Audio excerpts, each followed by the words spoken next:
सगळ्या मोठ्या बहिणी मला रिलेट करू शकतात. ते म्हणजे तुमच्याकडे जेव्हा छोटी बहीण असते तेव्हा तुम्ही एका सिस्टर ड्युटीवर असतात. ते म्हणजे बहिणीला क्लासला सोडायचं आणि क्लासला आणायचं. कोण कोण हे करतं let me know in the comments below. मी ज्या दिवसापासून इंडियात लँड झाली आहे मी माझ्या ड्युटीला लागलेली आहे.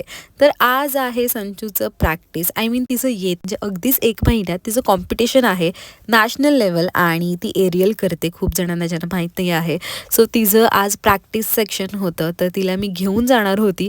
त्यासाठीच मी सकाळी 6ला उठली आहे कारण तिचं 7 वाजताचं होतं तर आम्हाला 6:45च्या आसपास निघायचं होतं.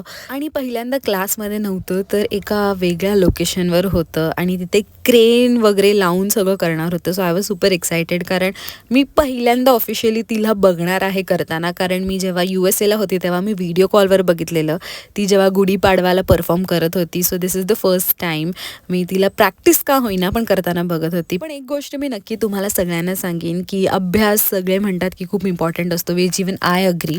पण त्याहून महत्त्वाचं म्हणजे तुमची हॉबी जपणं किती महत्त्वाचं असतं हे मला माझ्या बहिणीकडून शिकायला मिळालं.